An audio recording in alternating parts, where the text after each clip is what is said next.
Hello friends, welcome to Shut World. நான் உங்கள் அனு. இன்றைக்கி நம்மளோட சேனலில் நல்லா குழுன்னு எல்லாருக்குமே பிடிச்ச ஒரு ஆரஞ்சு ஐஸ் எப்படி பண்ணுறது அப்படின்னு பார்க்கலாம். இது குழந்தைங்களுக்கு மட்டும் இல்லைங்க, பெரியவங்களுக்கும் ரொம்பவே பிடிக்கும். இதை பிடிக்காது அப்படின்னு சொல்கிறவங்க யாருமே இருக்க மாட்டாங்க.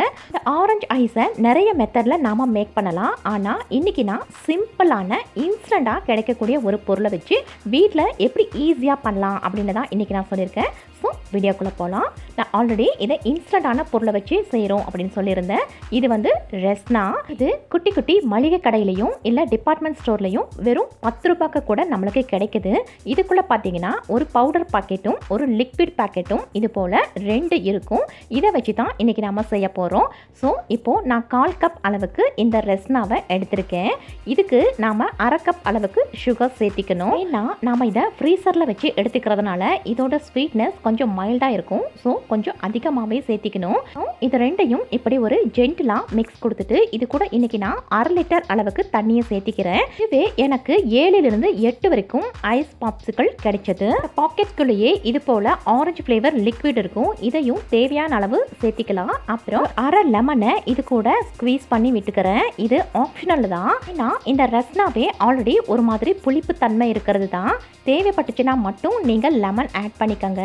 ஆட் பண்ணால் அட்டகாசமாக இருக்கும். அதுக்காக தான் நான் ஆட் பண்ணியிருக்கிறேன். இது வேணாம் அப்படின்னாலும் நீங்கள் ஸ்கிப் பண்ணிக்கலாம். சுகரெல்லாம் இது போல் நல்லா கரைஞ்சதும் இதை இப்போ நாம் ஐஸ் மோல்டுக்கு ட்ரான்ஸ்ஃபர் பண்ணிக்கலாம். இன்றைக்கி நான் இது போல் ஐஸ் மோல்டு எடுத்துருக்கிறேன். இந்த கேவிட்டிஸ்குள்ளே இப்போ நான் இதை ஒவ்வொன்றையும் ஃபில் பண்ணிக்கிறேன். உங்கள்கிட்ட ஐஸ் மோல்டு இல்லைன்னா ஒன்றும் பிரச்சனை இல்லை. நார்மலாக வீட்டில் யூஸ் பண்ணுற டம்ளரில் ஊற்றி வச்சுட்டு இது கிறிஸ்டல் ஃபார்ம் ஆகாமல் இருக்க மேலே ஒரு அலுமினியம் ஃபாயிலோ இல்லை பிளாஸ்டிக் கவர்லையோ நல்லா கவர் பண்ணிவிட்டு அந்த கவருக்கு மேலே சென்டர் பிளேஸில் கரெக்டாக ஒரு ஹோல் போட்டுட்டு அதுக்குள்ளே ஐஸ்கிரீம் ஸ்டிக்கை இன்சர்ட் பண்ணிடுங்க. பார்க்க டிட்டோ குச்சி ஐஸ் போலவே சூப்பராக செம்மையாக அட்டகாசமாக இருக்கும். அப்படி ஐஸ் மோல்ட் செட் பண்ணதுக்கு அப்புறம் இதை 8 மணி நேரம் ஃப்ரீசரில் வச்சு எடுத்துகிட்டு வரணும். அதுக்காக நான் இதை ஃப்ரீசரில் வச்சிடுறேன். இப்போ பாருங்கள், 8 மணி நேரம் ஆயிடுச்சு. நான் வெளியே எடுத்துட்டேன். இது போல் மேலெல்லாம் நல்லா கிறிஸ்டல் ஃபார்ம் ஆகி பார்க்கவே ரொம்ப அழகாக இருக்குல்ல. இதை நீங்கள் அப்படியே ஒரு 7 to 8 நிமிஷம் விட்டிங்கன்னா கரெக்டாக செட் ஆகிடும்.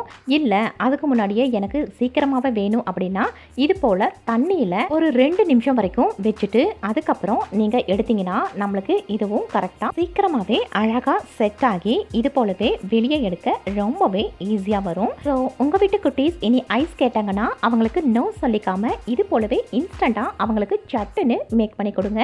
ரொம்பவே என்ஜாய் பண்ணுவாங்க. பார்க்கவே ரொம்ப அழகாக இருக்குல்ல. பார்க்க மட்டும் இல்லை, சீரியஸாகவே இதோட டேஸ்ட் ரொம்பவே அட்டகாசமாக இருந்துச்சுங்க. அதுவும் இன்ஸ்டண்ட்டாக சட்டுன்னு இது போல் மேக் பண்ணலாம் அப்படின்னா சும்மா இருக்க முடியுமா?